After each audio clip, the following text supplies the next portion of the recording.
بہت دکھی دل کے ساتھ ایک واقعہ بیان کر رہی ہوں کہ کہیں پہ ایک استاد کبڈی سکھایا کرتا تھا۔ اس کے کافی شاگرد تھے۔ استاد نے تقریباً تمام داؤ پیچ کبڈی کے شاگرد کو سکھا دیے۔ اس کے علاقے میں بادشاہ کی طرف سے اعلان کیا گیا کہ اگلے ہفتے مقابلہ ہونے والا ہے، جس میں استاد کا نام سر فہرست دیا گیا۔ دوسرے شہروں سے آئے ہوئے کھلاڑی اس سے ہارنے لگے۔ پھر اسی کے شاگرد نے سوچا کہ انعام تو بہت بڑا ملے گا اگر میں اپنے استاد کے مقابلے آ جاؤں۔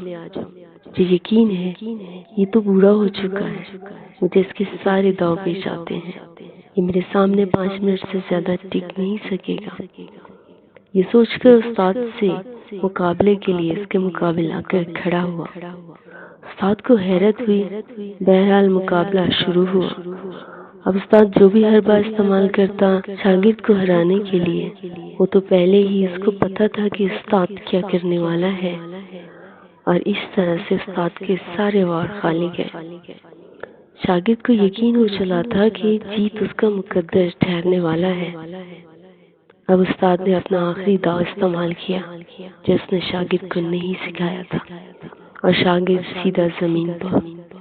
انعامات کی تقسیم کے بعد شاگرد نے استاد سے پوچھا کہ جناب آپ نے مجھے آخری داؤ کیوں نہیں بتایا؟ استاد نے مسکرا کر تھپکی دیتے ہوئے شاگرد سے کہا کہ اگر کبھی تمہاری طرح کے شاگرد اپنے اساتذہ کے مقابل کھڑے ہوں اور ان کو یاد نہ رہے کہ وہ کس کے سامنے کھڑے ہیں، ان کے لیے یہ داؤ بچا کر رکھا تھا۔ اب بالکل اسی طرح یہی نظام تمام کالجز میں بھی قائم ہے، جہاں جن اساتذہ سے سیکھ کر اس قابل ہوتے ہیں کہ آگے بڑھ سکیں، وہیں انہی کی برائی کرنا شروع کر دیتے ہیں۔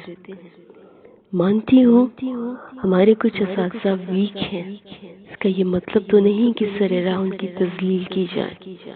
علم سمندر سے زیادہ گہرائی رکھتا ہے، وہ صرف اللہ کی ذات ہے جو اس میں کامل ہے۔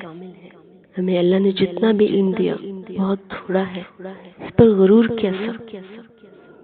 جیسا کہ اللہ تعالیٰ قرآن پاک کی سورہ لقمان کی آیت نمبر 27 میں فرماتے ہیں کہ روئی زمین کے تمام درختوں کو اگر کلمے بنا دیا جائے اور تمام سمندر سیاہی، اور اس کے بعد 7 سمندر اور ہوں تو بھی اللہ کے کلمات ختم نہیں ہو سکتے۔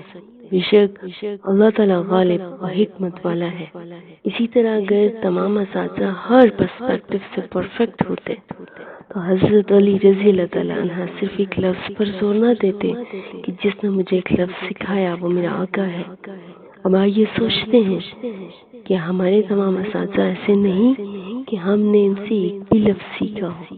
سوچئے، لیکن دیانتداری کے ساتھ اللہ اور اس کے رسول صلی اللہ علیہ وآلہ وسلم کے احکامات کو سامنے رکھتے ہوئے آخر میں صرف ایک سوال چھوڑے جا رہے ہیں کہ ہم اپنے اساتذہ کے سکھائے گئے اس ایک لفظ کی قیمت کس طرح سے چکا پائیں گے، عزت دے کر یا ذلیل کر کے؟ اللہ آپ کا حامی و ناصر۔ السلام علیکم۔